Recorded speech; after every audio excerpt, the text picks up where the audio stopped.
वो जो कहता था कुछ नहीं होता, कुछ नहीं होता, कुछ नहीं होता, अब वो रोता है चुप नहीं होता, चुप नहीं होता, चुप नहीं होता। My dear friend, gold early forecast हमने रिकॉर्ड की जनवरी 2025 में। उस टाइम गोल्ड यहाँ पे देखें, एग्जैक्ट अगर आपको मैं डेट दिखा दूं तो यहाँ पे था गोल्ड ऑलमोस्ट 2750 पे, और आज गोल्ड की प्राइस $4180 का हाई लग चुका है, लगभग $4200 का। हम जब गोल्ड ईयरली फोरकास्ट हमने रिलीज की थी 2700 का, और अब 4200 का, यानी कि ऑलमोस्ट डबल हो चुका है गोल्ड। और अभी मेरे चार्ट पे देखिए, आपको स्ट्रॉन्ग बुलिश मोमेंटम आपको नजर आ रहा है, और अभी भी गोल्ड की प्राइसेस अप साइड पे जाती जा रही हैं।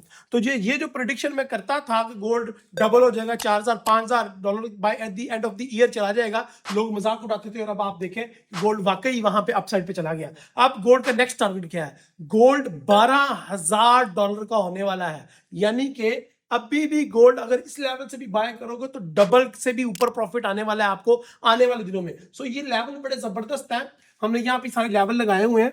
अगला गोल्ड का जो आपको नजर आ रही है चीजें, लिक्विडेशन जहां पे पड़ी है, बीओस जहां पे बने हैं, पीओबी जहां पे बनी हुई है, वो डाउन साइड पे है, लगभग 3500-3600 के करीब है। उन लेवल से कब बाय करना है, कैसे बाय करना है, कौन सी सही बाइंग प्राइस है, वो इंशाल्लाह बताएंगे आपको क्रिप्टो उस्ताद और फॉरेक्स उस्ताद के यूट्यूब चैनल पे। हमारे चैनल लाजमी फॉलो किया करें, और गोल्ड के अगले हाइस का इंशाल्लाह आपको बताएंगे, अगले हाइस पे ट्रेड करेंगे। तो मैं फिर वर्बली आपको बता रहा हूँ, $10,000 नथिंग, $12,000 को गोल्ड टच करने जा रहा है। Stay tune with us and इंशाल्लाह we will make profit together. Thank you, अल्लाह हाफिज।